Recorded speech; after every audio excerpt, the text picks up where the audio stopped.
자, 반갑습니다. 환영합니다. 네, 우리 다 같이 찬송 484장 우리 찬송을 하십시다.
다시 한번 여러분을 환영합니다. 특별히 오늘 또 예배를 위해서 윤상수 집사님 소독 방역해 주셨습니다. 감사드리고요. 그 다음에 또 하나는 여러분 아시겠지만 16일 지난 16일 날 우리 송성미 집사님 어머님 장례식을 한국에서 치르게 됐습니다. 여러분 또 유족들을 위해서 기도해 주시고 위로해 주시기 바랍니다. 또 특별히 감사한 것은 제가 힘들다고 하니까 먼 길을 그저 한 걸음에 흔쾌히 달려오셔서 오늘 또 말씀을 전해 주시기 위해서 오신 우리 이영기 목사님 참으로 감사드립니다. 우리 한번 감사합니다. 오늘 이 자리에 함께 하신 우리 모든 또 성도님들 그리고 또 각 가정에서 영상으로 예배에 참여하실 우리 모든 성도님들 우리 하나님의 은혜와 사랑이 이 한 주간에도 풍성히 임하는 그런 귀한 예배가 될 수 있기를 바랍니다. 이제 우리 다 같이 기립하셔서 32장 찬송하십시다.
나의 영혼아 잠잠히 하나님만 바라라. 무릇 나의 소망이 그로조차 나오는도다. 오직 그만이 나의 반석이시요 나의 구원이시요 나의 요새이시니 내가 흔들리지 아니하리로다. 나의 구원과 영광이 하나님께 있으며 내 힘의 반석과 피난처도 하나님께 있도다. 백성들아 시시로 그를 의지하고 그 앞에 마음을 토하라. 하나님은 우리의 피난처시로다. 셀라. 아멘. 오늘도 피난처 되신 우리 하나님을 우러르며 오늘 저희들 이 자리에 나왔습니다. 오늘도 주님의 보좌를 바라보며 그 보좌 앞에 저희들 머리 숙였습니다. 오늘 예배를 우리 하나님 기뻐 받아주시고 하나님을 바라며 예배드리는 우리 심령 가운데 우리 하나님 찾아와 좌정하시고 우리에게 하늘문을 여시고 은혜 베풀어 주시옵소서. 오늘 예배 시종을 우리 성령님 주관하시고 우리 하나님 홀로 영광 받아 주시옵소서. 예수님의 거룩하신 이름 받들어 간절히 기원하옵나이다. 아멘. 전능하사 천지를 만드신 하나님 아버지를 내가 믿사오며 그 외아들 우리 주 예수 그리스도를 믿사오니 이는 성령으로 잉태하사 동정녀 마리아에게 나시고 본디오 빌라도에게 고난을 받사 십자가에 못 박혀 죽으시고 장사한 지 사흘 만에 중자 가운데서 다시 살아나시며 하늘에 오사 전능하신 하나님 우편에 앉아 계시다가 저리로서 산 자와 죽은 자를 심판하러 오시리라. 성령을 믿사오며 거룩한 공회와 성도가 서로 교통하는 것과 죄를 사하여 주시는 것과 몸이 다시 사는 것과 영원히 사는 것을 믿사옵나이다. 아멘. 성시교도 교동문 45번입니다.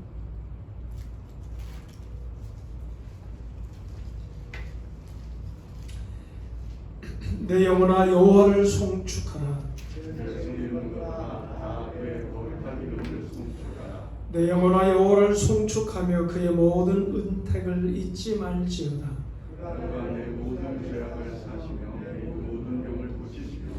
내 생명을 파멸해서 속량하시고 인자와 긍휼로 관을 세우시며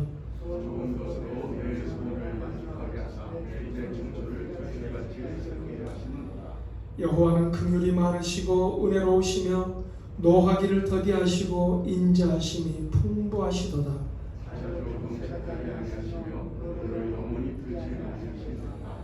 우리의 죄를 따라 우리를 처벌하지는 아니하시며 우리의 죄악을 따라 우리에게 그대로 갚지는 아니하셨으니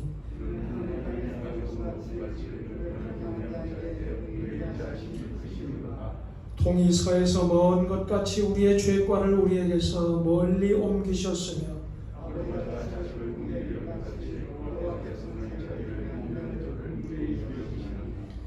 이는 그가 우리의 체질을 아시며 우리가 단지 먼지뿐임을 기억하심이로다.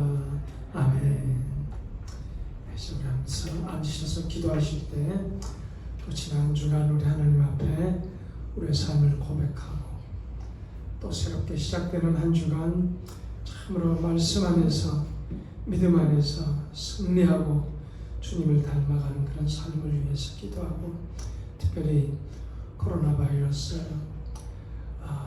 모두들 어려워하고 힘들어하고 참으로 이 땅이 신호하고 백성들이 두려워하고 있는 이때에 우리 모두 정말로 겸손히 우리 하나님 앞에 나아가 회개하고 참으로 주님을 섬기고 우리 하나님 앞에 나아가는 그러한 역사가 일어나고 또 하나님께서 기적을 베푸사 어서 속히 이 사태가 또 종식될 수 있도록 하나님 역사해 주시도록 기도하고 또 우리 교회와 우리 선교사님들 또 우리 각 가정들 자녀들 일터들을 위해서 또 이 나라를 위해서 우리 한 목소리로 같이 기도하시겠습니다. 우리 아버지 하나님 감사합니다. 지난 한 주간도 우리 주님의 은혜 가운데 우리 살았음을 고백합니다. 주님의 은혜 아니면 살아갈 수 없는 연약한 인생들 또 한 주간도 우리의 삶을 지켜주셨습니다. 아버지 그러나 그 말씀으로 하나님 뜻대로 살지 못하고 아버지 없이 육신의 죄로 살아가고 이 세상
백신과 치료자가 개발되고 아버지 주께서 내가 중심되어 우리가 마음과 주 앞에 모여 예배드리고 찬양하고 아버지 교제하고 선교하고 아버지 삶을 따라 주시옵소서.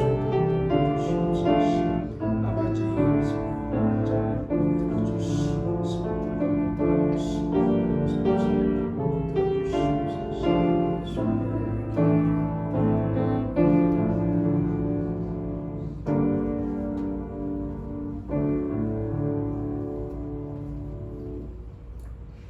하나님 아버지, 내가 노래로 하나님의 이름을 찬송하며 감사함으로 하나님을 위대하시다 하오며 이것이 황소를 드림보다 여호와를 더욱 기쁘시게 함이 될 것이라 하였던 시편의 말씀처럼 비록 코비드로 인해 함께 모여 예배하지 못해도 각자의 자리에서 우리의 노래로 하나님의 이름을 찬송하며 감사함으로 또 하나님을 즐거워함으로 아버지를 영화롭고 기쁘게 해드리기를 원합니다. 코비드가 지금 우리의 일상을 파괴하고 불안한 미래로 걱정되고 두려울 때 주의 말씀이 내 발의 등이 되셔서 걸려 넘어지지 않게 하시고 내 길의 빛이 되심으로 길을 잃지 않고 가게 하실 것을 믿고 감사드립니다. 아버지, 우리의 죄를 고백합니다. 하나님의 기준에서 벗어나 내 마음대로 자기 소견에 오른 대로 행했던 모든 일들과 마음을 높여 교만하였던 죄를 고백합니다. 하나님의 백성, 자녀된 우리에게 회개하는 마음을 주십시오. 그래서 죄의 길, 그 악한 길에서 떠나 마음을 낮추고 기도하여 하나님의 얼굴, 하나님의 임재를 구하게 해주십시오. 우리의 죄를 용서하시고 말씀대로 우리를 고쳐주십시오. 가뭄과 홍수와 토산을 먹는 메뚜기와 전염병으로 병든 이 땅을 고쳐주십시오. 회복시켜 주십시오. 수술로 항암 중이신 담임 목사님, 모든 치료 과정에 성령님 함께 해주셔서 암 씨앗은 모두 깨끗하게 사라지고 부작용은 빨리 가라앉도록 만져주십시오. 함께하는 가족들에게도 흔들리지 않는 믿음과 힘과 평강을 주십시오. 예수님 머리 되신 교회입니다. 이 공동체가 잠들지 않고 깨어있으며 겸손하고 말씀에 순종하여 성령의 역사와 하나님의 임재가 경험되어지고 마지막 때에 이 지역 가운데 예수님의 빛을 밝히는 공동체 될 수 있도록 은혜 부어 주십시오. 의료 시스템이 열악한 국가와 코비드로 인해 삶이 더 어려워진 취약계층의 필요도 채워주시고 복음의 문을 열어주십시오. 이제 말씀을 전하시는 유영기 목사님께 항상 성령의 충만함으로 채워주시고 우리들의 마음은 풍성한 열매 맺는 좋은 밭되게 하여 주십시오. 우리의 치료자 되시는 예수 그리스도의 이름으로 기도합니다. 아멘. 아멘. 이 시간 고백하신 헌금 드리도록 하겠습니다.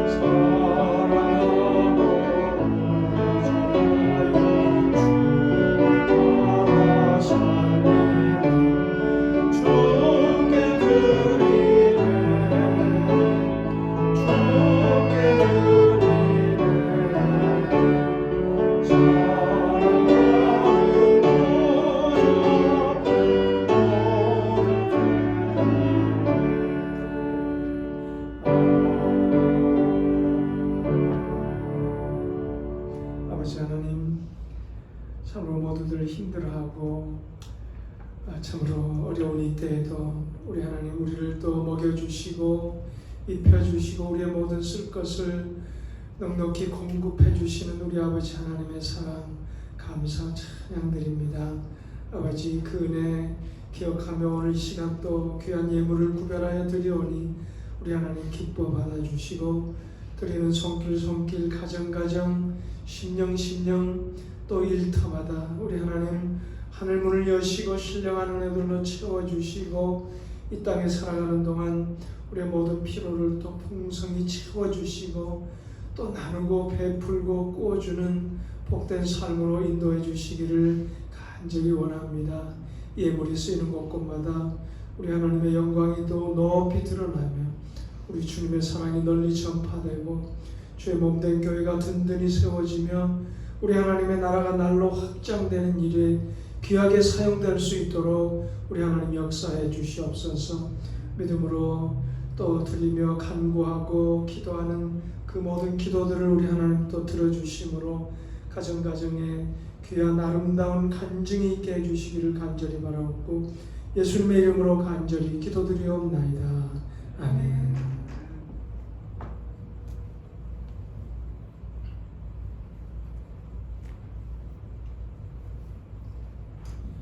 자, 오늘 전해주신 하나님의 말씀 마가복음 8장입니다.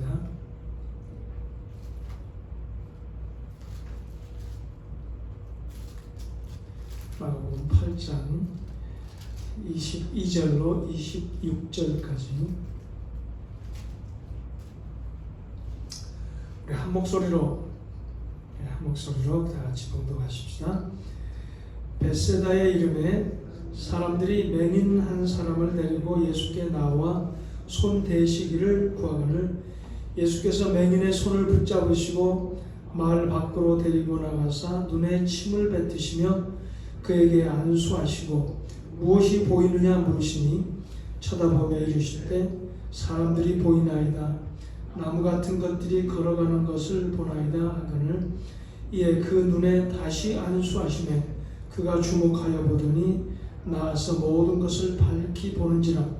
예수께서 그 사람을 집으로 보내시며 이르시되 마을에는 들어가지 말라 하시니라. 아멘. 자, 다 같이 기리바서 397장 찬송합시다.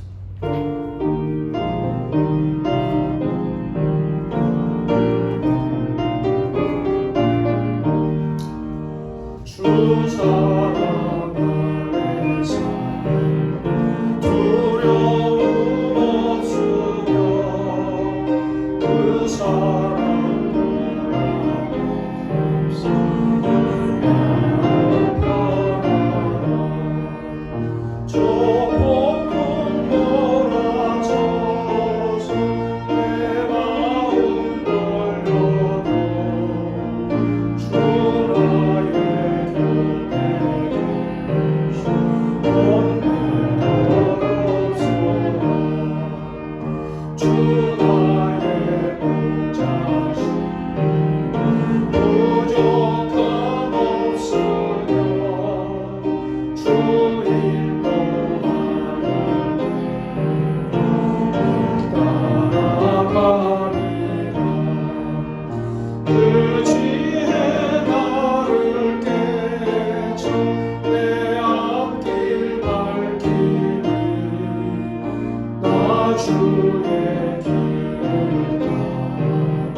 목사님 나오셔서 말씀 전하실 때 많은 은혜 받으시기 바랍니다.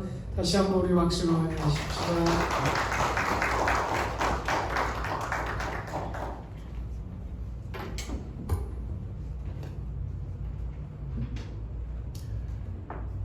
사람마다 자기 최초의 기억이 있을 겁니다. 저에게 최초의 기억은 사실 어둠이에요. 제가 한 2-3살밖에 안 됐을 때 몸이 펄펄 끓어오르고 온몸이 아프고, 그리고 의식은 깊은 어둠 속으로 서서히 사라지는 너무도 무섭고 두려운 그런 기억이 있습니다.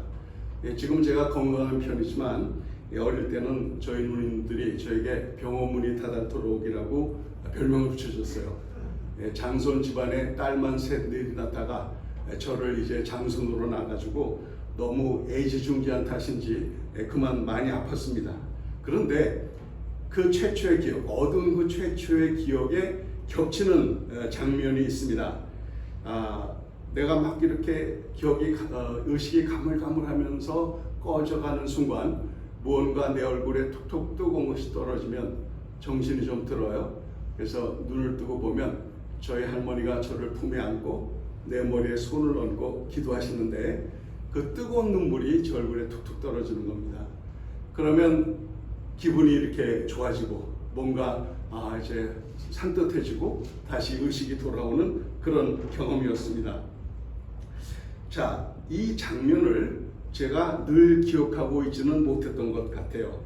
이게 상식적으로 설명하거나 이해하기가 어려운 것이었고, 또 의식적으로 기억하기에는 너무 이른 기억이라 아마 무의식의 기억 가운데 들어갔던 것 같습니다. 그러다가 제가 결혼하고 나서 25살 그때 성령 받고 거듭나는 체험을 하게 됐어요. 그랬을 때 놀랍게 이 최초의 기억이 선명하게 떠오르기를 시작했습니다.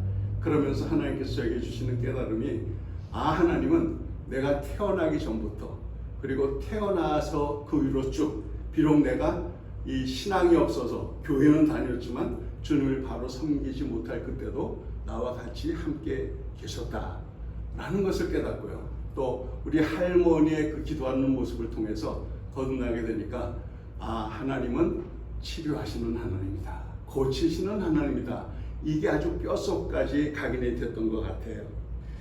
자, 예수님께서 이 땅에 계실 때 수많은 병자들을 고쳐주셨습니다. 하나님의 나라를 전파하시고 말씀을 가르쳤을 뿐만 아니라 여러 가지 모습의 병자들을 고쳐주셨어요.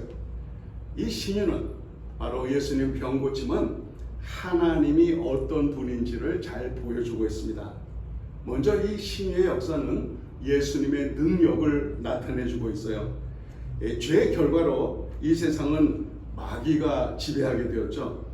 마귀가 지배하는 이 세상은 병과 사고와 가난과 미움으로 점철되게 되어 있었습니다. 이렇게 어두운 세상에 예수님이 빛으로 오셨죠. 예수님이 육신이 되어 이 땅에 태어나신 것은 바로 하나님의 능력, 성령으로 가능했습니다. 그래서 예수님이 세례 요한에게 세례를 받으실 때 성령께서 그에게 비둘기같이 임하셨죠. 즉 하나님의 능력이 그에게 가득하게 되었습니다. 그러한 빛의 능력으로 나갈 때 어둠의 세력은 물러가는 거죠. 귀신이 떠나가고 병이 고침을 받습니다. 그리고 죄와 그의 결과로 인해 고통받는 사람들을 고치시고 회복시키시는 능력을 나타내 주셨어요. 그래서 이 신유는 하나님의 능력이 이 땅에 임하셨다라는 분명한 증거입니다. 또 예수님의 신유의 역사를 보면 이것은 바로 주님의 자비의 마음을 잘 보여주고 있습니다. 예수님은 병자를 볼 때 그들을 불쌍히 여겼습니다. 그들을 불쌍히 여기는 마음으로 또한 그들에게 손을 대고 만져주심으로 그 사랑이 표현됐어요. 문득병자, 요즘에 나병이라고 그러죠. 이 나병 환자에게도 손을 댔습니다. 그 당시에 이 나병이라는 것은 저주받는 병. 그래서 자기가 나병 환자면 사람들이 가까이 오지 않도록 나는 나병 환자입니다 라고 이렇게 선포를 해야 되는 장면이에요. 아주 더럽게 여겼던 그때입니다. 그런데 예수님은 그들에게도 손을 얹어서 만져주시고 사랑으로 감싸 안아 주셨습니다. 예수님은 우리 인간의 고통을 얼마나 불쌍히 여기셨는지 당신 스스로 우리 고통에 동참해 주셨죠. 그분이 채찍에 맞음으로 우리 아픔에 동참해 주셨습니다. 여러분 그 영화 The Passion of the Christ 아마 보셨을 거예요. 그 영화에서 보여지는 장면이 영화적인 그런 과장이 절대 아닙니다. 그 당시에 이 고고학적으로 고증을 해보면 정말 이 39대의 채찍이라는 것은 손잡이 끝에 서너줄 이 가죽줄이 길게 나와 있고 끝에는 쇠붙이 같은 것들이 달려 있습니다. 그래서 내려치면 그게 확 감기면서 등에 팍팍 베히는 거예요. 잡아당기면 살점이 뚝뚝 떨어집니다. 이런 매를 39대를 만지셨어요. 그래서 그러면 이 헤어진 뒤로 내장이 보일 정도가 된다 그럽니다. 그 정도로 아픈 매를 주님이 맞으셨어요. 왜 그러셨느냐? 베드로전서 2장 24절에 보면 친히 나무에 달려 그 몸으로 우리 죄를 담당하셨으니 이는 우리로 죄에 대하여 죽고 의에 대하여 살게 하려 하심이라. 그가 채찍에 맞음으로 너희는 나음을 얻었나니. 우리의 구원을 위해서 그분은 십자가에 죽으시기만 하면 됩니다. 그러나 이 39대의 끔찍한 매를 맞으신 것은 인간이 겪는 모든 고통, 육신의 병과 관계의 아픔과 경제의 어려움과 인간이 겪을 수 있는 모든 고통에 스스로 동참하셔서 그로 인하여 우리를 낫게 하시려고 예수님께서 이런 엄청난 매를 맞으셨던 겁니다. 자, 그럼 질문은 누가 이러한 예수님의 신유가 고쳐주심이 필요한가? 이 병든 자는 다 예수님의 치유가 필요합니다. 자, 그런데 질문은 눈에 보이는 병자만 병자인가? 의사에게 진단을 받아서 무슨 병이 있다 혹은 신체적으로 장애가 있거나 신체의 일부가 손상이 된 사람은 병자인가? 사실 모든 사람은 다 병자입니다. 신체적으로 다 건강해도 병자인 거예요. 다시 말하면 하나님이 본래 창조하신 모습에서 어긋나 있으면 그러면 그건 다 병인 겁니다. 우리 제일 역사적으로 제일 머리 좋은 사람 가운데 한 사람 아인슈타인 따지지 않습니까? 근데 보통 사람들이요 자기 뇌의 기능의 2~3%밖에 못 쓴답니다. 아인슈타인은 10%를 썼대요, 자기 뇌의 기능에. 그러니까 하나님은 본래 우리를 당신의 형상으로 만드셔서 엄청나게 지혜롭게 만드셨는데 인간이 죄를 범함으로 인해서 본래 만드신 창조 질서에서 형편없이 떨어져 버린 거예요. 그뿐입니까? 하나님께서 아담의 그 갈비뼈로 여자를 만들어 주셨을 때 이 아담이 얼마나 좋고 감격했는지 이 여자를 향하여 이는 내 뼈 중에 뼈, 살 중에 살이로다 감탄을 했어요. 너무너무 사랑했습니다. 그러나 죄를 짓고 나니까 어떻게 됐어요? 하나님, 당신이 만들어준 저 여자가 나를 꼬임으로 내가 이 선악과를 먹었습니다. 그렇게 핑계를 대지 않습니까? 이게 다 본래 하나님이 만드신 그 아름다운 모습에서 타락했기 때문에 그런 것이죠. 이 사람은 본래 하나님의 형상대로 지음을 받은 존재입니다. 이 하나님의 형상이라는 것은 쉽게 요약을 하면 하나님의 성품과 능력 이렇게 요약하면 좋아요. 하나님의 성품을 닮았고 또 하나님의 놀라운 능력, 그 창의력 이런 거를 닮은 존재가 우리 사람인 거예요. 그래서 여러분이 들어보셨겠지만 소요리 문답의 제일 번 질문이 뭐죠? 사람의 제일된 목적이 무엇인가? 그런 거예요. 사람의 제일된 목적은 하나님을 영원롭게 하고 그를 영원토록 즐거워하는 것입니다.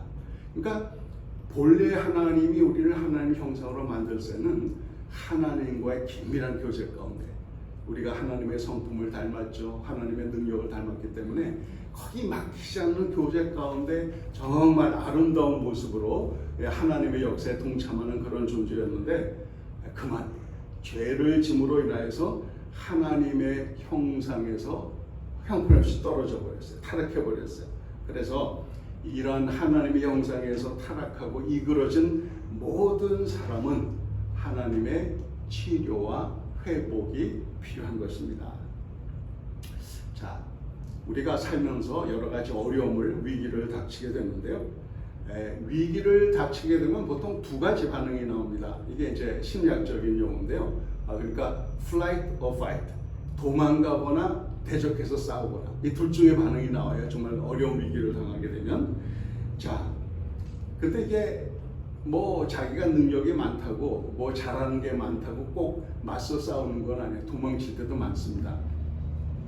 제가 한국에 있을 때 따지고 보니까 50년쯤 되더라고요. 한국에서 고등학교 때 기르는 개 한 마리가 있었습니다.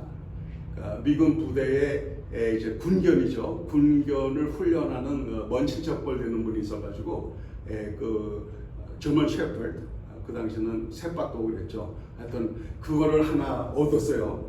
족보까지는 아주 잘생긴 그런 그 개였습니다. 이름을 에이스라고 붙여줬는데 덩치도 늠름하지 잘생겼지. 그러니까 개를 데리고 나가면 사람들이 슬슬 피해요. 그 위험에.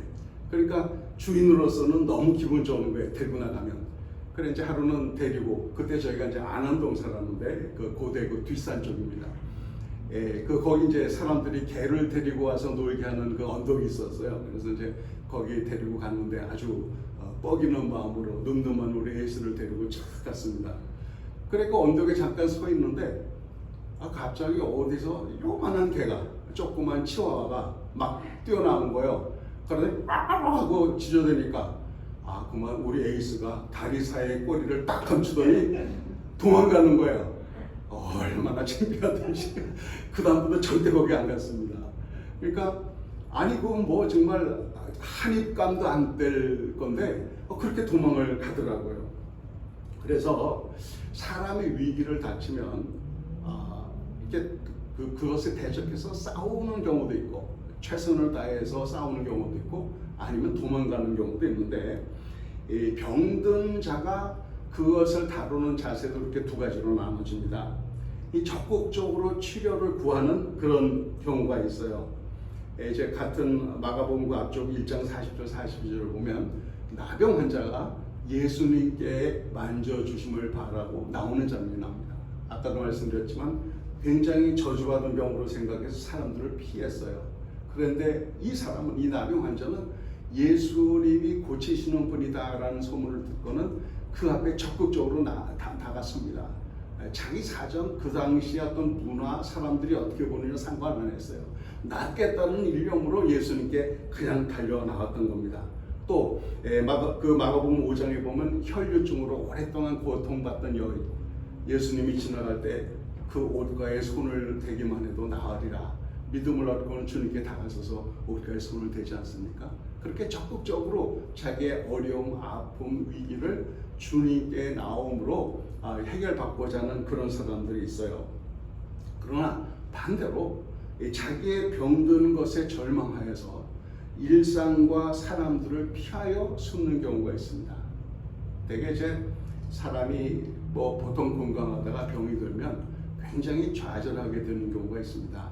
더군다나 이제 다시 나으리라는 소망이 있으면 그래도 괜찮은데 그게 이제 불치로 판명된다든지 또 오래 투병하는 가운데 별다른 진전이 없게 되면 그만 낙심이 돼서 더 이상 일상을 하지 않으려고 그러고 일상과 사람을 피하여 숨는 경우도 있습니다. 자, 이렇게 자기 자신의 그 어려운 상황에 위기에 실망해서 주저앉는 사람, 병에 사로잡혀서 꼼짝 못하는 사람은 어떻게 되느냐? 그 이웃들이 치료를 도와줘야 됩니다. 우리 성경에 보면 사람들이 그 병자를 예수님께로 데리고 나온 경우들이 있어요. 우리 마가복음 7장 31절에도 귀가 먹고 말을 못하는 그 사람을 사람들이, 이 주위 사람들이 데리고 예수님께로 나온 장면이 나옵니다. 그리고 바로 오늘 본문 말씀인 거예요. 이 맹인을 사람들이 데리고 예수님께로 나와서 고쳐달라고 요구하는 것입니다. 자, 그런데 짧은 기사지만 여기 본문 사건의 특징이 있어요. 뭐죠? 예수님께서 2번 안수하신 장면입니다. 자, 왜 예수님이 2번 안수를 했을까? 한 번 안수하고 뭐가 보이냐 보니까 쳐다보면서 이르되 24절에 사람들이 보이나이다, 나무 같은 것들이 걸어가는 것을 보나이다 하거늘. 그러니까 아직은 낮았어요. 못 보다가 뭔가 보이긴 하니까. 그렇지만 완전하지는 않은 거죠. 그래서 25절 보면 이에 그 눈에 다시 안수하심에 그가 주목하여 보더니 나아서 모든 것을 밝히 보는지라. 자, 뭐 예수님이 능력이 부족해서 한 번에 고칠 수 없어서 두 번 안수하셨을까요? 그건 절대 아니죠. 예수님은 하늘과 땅의 모든 권세를 가진 분이고 말씀 한마디로 어떤 병도 고칠 수 있는 분입니다. 그런데 왜 두 번 안수를 하셨을까요? 자, 그것은 바로 제자들에게 교훈을 주시기 위한 실물 교육이었다, 이렇게 생각하면 되겠습니다. 우리 바로 그 앞에 오늘 읽었던 본문 말씀 앞에 17절 18절에 보면 예수님께서 이제 그 헤롯의 누룩에 대한 그 얘기를 합니다. 그랬더니 제자들이 이게 뭔 말이야 하고 이제 서로 웅성웅성 하는 거예요. 이럴 때 주님이 말씀하십니다. 17절에 예수께서 아시고 이르시되 너희가 어찌 떡이 없음을 수군거리느냐, 아직도 알지 못하며 깨닫지 못하느냐, 너희 마음이 둔하냐, 너희가 눈이 있어도 보지 못하며 귀가 있어도 듣지 못하느냐, 또 기억하지 못하느냐. 여러 차례 주님께서 놀라운 역사를 일으키시며 단순히 눈에 보이는 것뿐만 아니라 영적인 깨달음을 위해서 말씀을 하셨는데도 제자들은 깨닫지 못하는 게 너무 많았던 거예요. 그래서 우리 그 제자들과 우리를 포함해서 모든 믿는 자들이 영적으로 성숙해서 사물을 바로 볼 수 있으려면 예수님이 만져주셔야 된다는 거예요. 우리가요, 사람들을 바라보고 우리 주위에 벌어지는 여러 가지 그 사건들을 바라보면서 그냥 자연인으로서 해석을 하고 마느냐, 아니면 이것 가운데 말씀하시는 주님의 음성, 그분의 해석에 귀를 기울이냐, 이거에 따라서 우리 신앙이 확 달라지는 겁니다.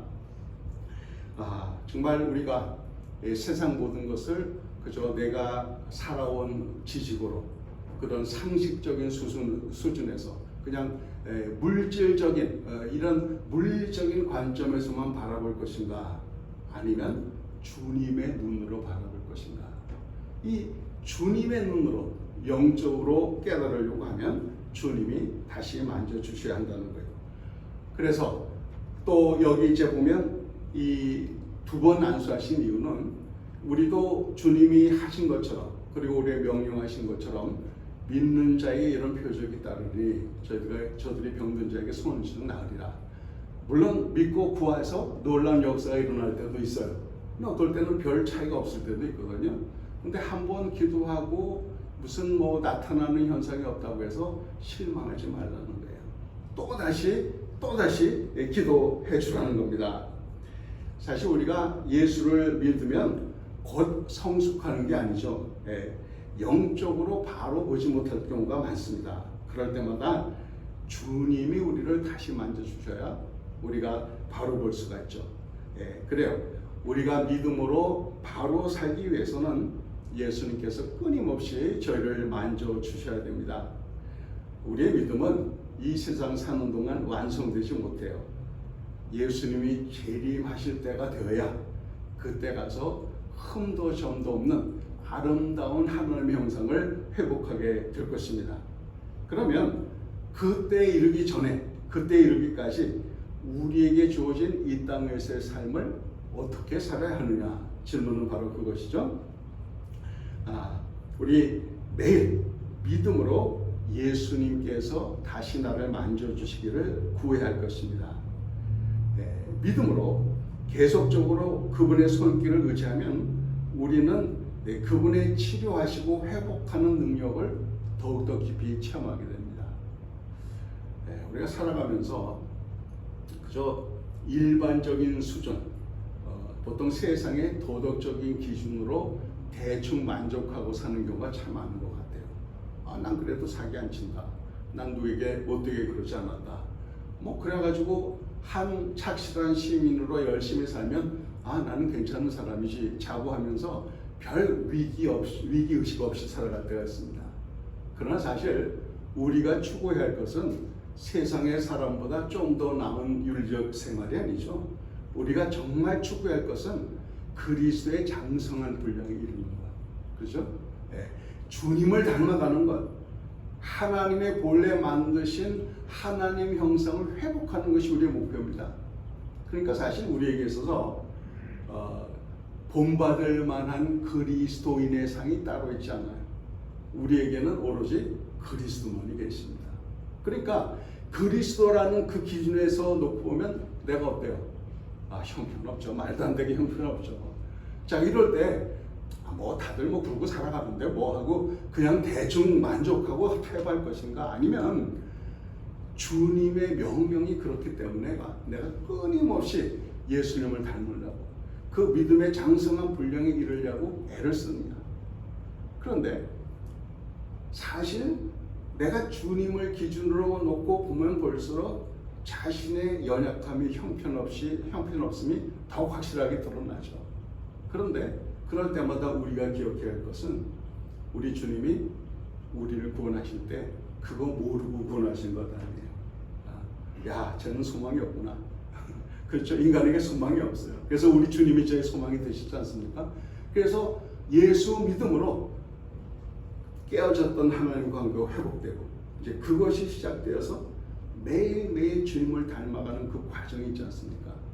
그런데 이게 정말 어려운 일이죠. 쉽게 되지는 않습니다. 그래서 사도 바울도 자기 몸을 쳐서 복종시킨다. 날마다 죽는다 이렇게 말하고 있지 않습니까? 아니 사도 바울이 신약 성경의 거의 절반을 쓴 정말 믿음의 자이언트죠. 그럼에도 불구하고 하나님 앞에서는 자기의 연약함이 너무 크니까 내가 원하는 것은 하지 않고 원하지 않는 것은 하는도다. 이 사망의 몸에서 누가 나를 건져내랴. 믿음의 자이언트도 그런 인간의 불완전성, 이 땅에 사는 동안은 결코 이룰 수 없는 그것으로 해서 고민을 한단 말이에요. 그러나 그렇다고 대충 타협하지는 않았습니다. 그럴수록 또 자신을 쳐서 복종시키고 또 나는 죽노라. 매일매일 주님이 나를 만져주실 수 있도록 주님께 가까이 나간 거죠. 도망가는 게 아니라 다가서는 겁니다. 주님께서 고쳐달라고 말이죠. 그래요. 이렇게 믿음으로 계속적으로 그분의 손길을 의지하면 우리는 그분의 치료하시고 회복하시는 그 능력을 한 걸음 한 걸음 더 경험하게 돼요. 그러면서 지금 이 현재 이 땅에서도 미래의 하나님의 능력을 맛보게 됩니다.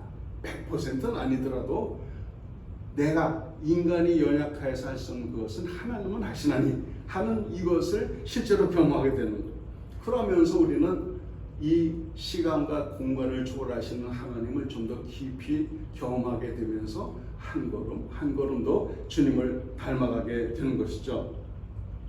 자, 우리 주위에 보면 스스로 적극적으로 예수님께 나가지 못하는 사람들이 있어요.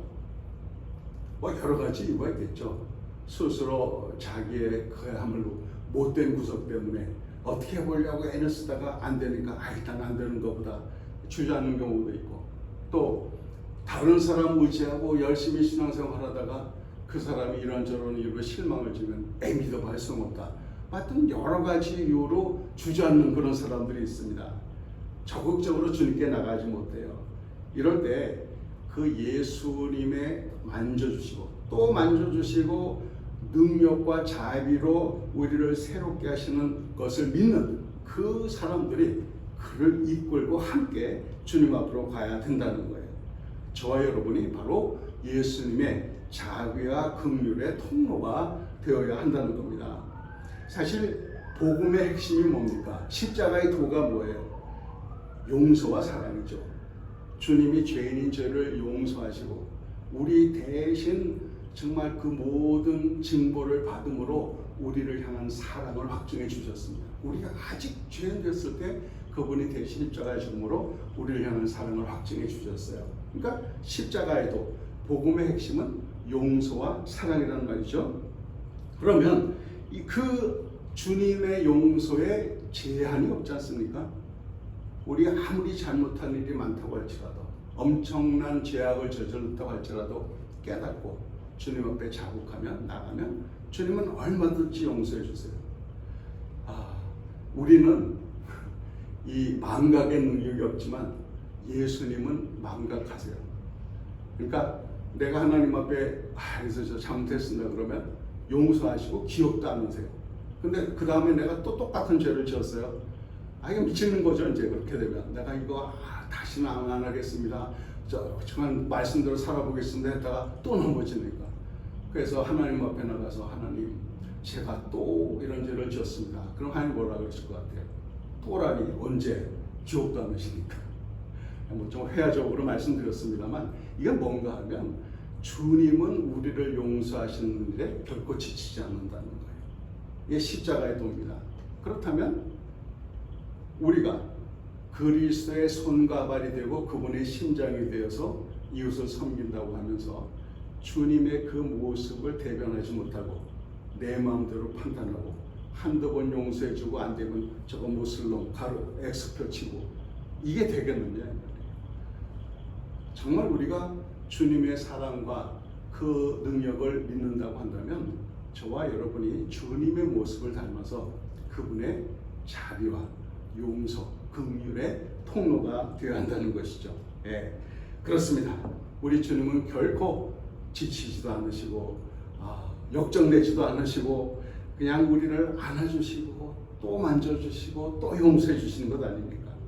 그래, 우리도 그와 같이 서로에게 그런 모습으로 또다시 용서하고 또다시 안아주는 그런 사람이 되어야 이것이야말로 진정 다시 만져주시는 예수님, 두 번 안수하심으로 하나의 샘플을 보여주신 그분의 뜻을 이루는 과정이 된다는 거죠.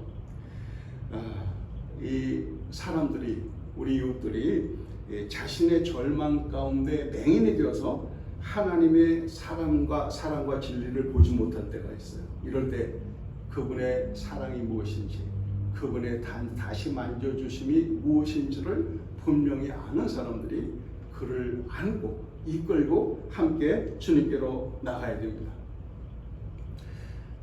요즘 이 코로나19로 인해서 교회들이 제대로 모여서 예배 드리지도 못하고 교제도 어렵고 참 다들 힘들어하는 상황이 있습니다.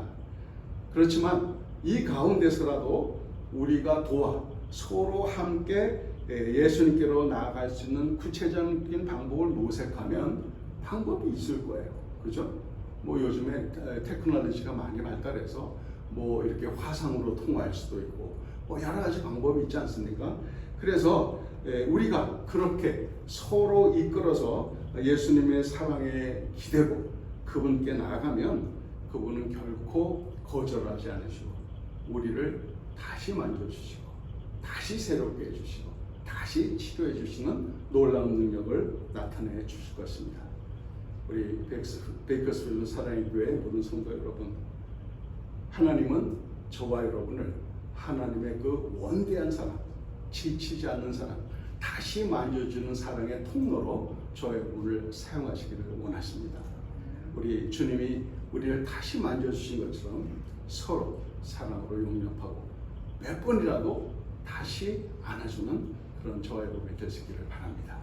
우리 기도하겠습니다.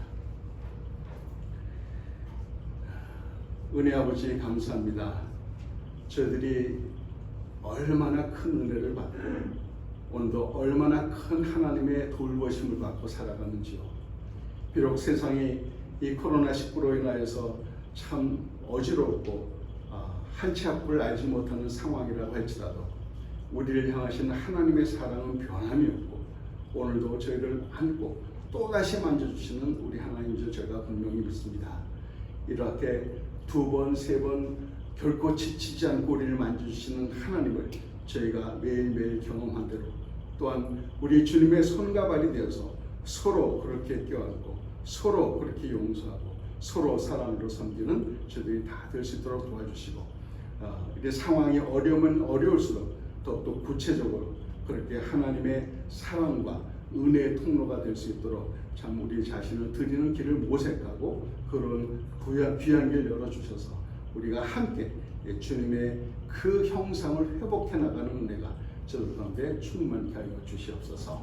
감사하며 예수님의 이름으로 기도합니다. 아멘.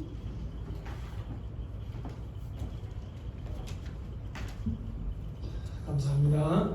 우리 다 같이 기립하셔서 440장 찬송합시다.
지금은 우리 주 예수 그리스도의 은혜와 아버지 하나님의 영원하신 사랑과 성령님의 감동 충만 교제하심이 결코 지치지 않고 결코 거절하지 않고 우리를 다시 만져주시는 우리 주님, 그분의 사랑을 깊이 깨닫고 경험하고 날마다 주님을 닮아가되 함께 주님을 닮기 위하여 서로 이끌며 함께 주님 앞으로 나아가길 원하는 우리 베이커스필드 사랑의 교회에 속한 모든 성도들 위해 이 교회 외에 지금으로부터 영원토록 함께 하셨기를 간절히 축원합니다. 아멘.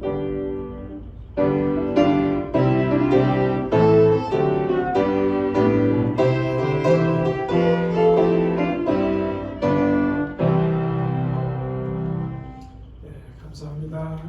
이 한 주간도 우리 주님 다시 만져주시는 은혜 가운데 승리하시는 저와 여러분의 삶이 될 수 있기를 축원합니다.